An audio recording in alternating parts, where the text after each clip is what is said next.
आज से हम लोग स्टार्ट कर रहे हैं वर्ग 8वां का विज्ञान, और जिस चैप्टर का नाम है वायु एवं जल प्रदूषण। और इस चैप्टर में हम लोग वायु प्रदूषण और जल प्रदूषण से जुड़ी हुई समस्याओं के बारे में और उनके हल के बारे में जानेंगे। और आज के इस क्लास में हम लोग पढ़ेंगे कि वायु क्या होता है, वायु के घटक यानी वायु किससे मिलकर के बना हुआ है, वायु प्रदूषण,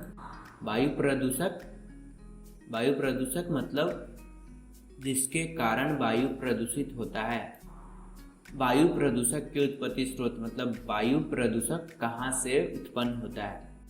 तो वायु क्या होता है उसके समझने के लिए पहले हमको ये समझना होगा कि वायु आखिर किससे मिलकर के बना हुआ है। तो वायु जिससे मिलकर के बना हुआ है उसको बोलते हैं घटक। तो वायु में उपस्थित उसके घटक का मतलब हुआ कि वायु जिन जिन चीज़ों से मिलकर के बना हुआ है तो वो कहलाएंगे वायु के घटक। ठीक है, अभी हम जानते हैं कि वायु के घटक कौन कौन से होते हैं। तो वायु के घटक होते हैं nitrogen, oxygen, argon, xenon, neon, hydrogen, helium, krypton, carbon dioxide. ये सब गैस जो है वायु का घटक होता है। ठीक है, और सभी गैसों का आयतन निश्चित होता है। जैसे नाइट्रोजन का होता है 78%। 78% मतलब पूरा अगर 100 है तो उसमें से 78 भाग होगा नाइट्रोजन। ऑक्सीजन होता है 20.95%, यानी पूरा अगर 100 है तो उसमें से 20 भाग होगा ऑक्सीजन। और उसी तरह से ऑर्गन 1 से भी कम भाग, जिन्होंने बहुत कम है। तो कहने का मतलब यह है कि नाइट्रोजन और ऑक्सीजन ज़्यादा मात्रा में पाई जाती है वायु में, और बाकी जो गैस है वो अल्प मात्रा में पाई जाती है। ठीक है, तो अभी हम लोग वायु का डिफिनीशन देखते हैं। वायु गैसों का मिश्रण है। अभी हम लोगों ने जाना कि वायु जो है बहुत सारे गैसों के मिलने से बना है, तो इसीलिए बोलेंगे वायु गैसों का मिश्रण है। और आयतन के अनुसार इस मिश्रण का लगभग 78% नाइट्रोजन तथा लगभग 21% ऑक्सीजन है, जिसको हम लोगों ने पिछले चार्ट में समझा। और कार्बन डाइऑक्साइड, ऑर्गन, मीथेन तथा जल वाष्प भी वायु में अल्प मात्रा में उपस्थित है। मतलब कि ये सब जो गैस है तो थोड़े मात्रा में वायु में उपस्थित होते हैं। ठीक है, अभी हम लोग पढ़ेंगे वायु प्रदूषण। वायु प्रदूषण मतलब वायु में हानिकारक गैसों का बढ़ जाना, जो जीव जंतुओं के शरीर का क्षति करे, वायु प्रदूषण कहलाता है। तो हानिकारक गैस मतलब कौन सा गैस? तो हानिकारक गैस मतलब हो गया carbon monoxide, carbon dioxide, sulphur dioxide. तो ये सब गैस ज़्यादातर किसी चीज़ को जलाने से, फैक्ट्री से, ये सब से निकलते हैं। जैसे कार्बन मोनोऑक्साइड कोयला जलाने से निकलते। अभी हम लोग समझेंगे वायु प्रदूषक।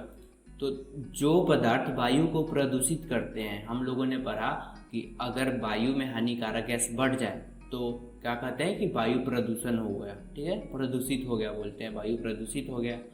तो जिन पदार्थों के मिलने के कारण वायु प्रदूषित होते हैं उन्हें वायु प्रदूषक कहते हैं। जैसे carbon monoxide, carbon dioxide, sulphur dioxide तथा धुआं, ये सभी के सभी वायु प्रदूषक हैं। क्यों? क्योंकि इन्हीं के मिलने से वायु प्रदूषित होता है। वायु प्रदूषक के उत्पत्ति स्रोत मतलब वायु प्रदूषक कहाँ से उत्पन्न होते हैं। तो वायु प्रदूषक दो तरीके से उत्पन्न हो सकते हैं, या तो प्राकृतिक स्रोत से या मानवीय क्रियाकलापों से। प्राकृतिक स्रोत मतलब जैसे ज्वालामुखी का फटना, वनों में लगने वाली आग से उठा हुआ धुआं अथवा धूल।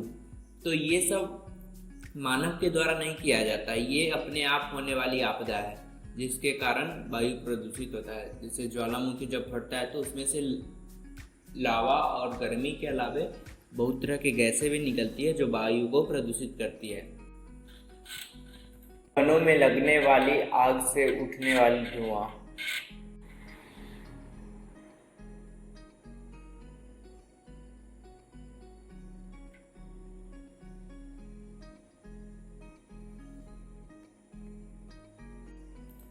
मानवीय क्रियाकलापों जैसे फैक्ट्री, स्वचालित वाहन, जलावन की लकड़ी तथा उपलों से जलने से निकला हुआ धुआं भी वायु प्रदूषक का काम करते हैं।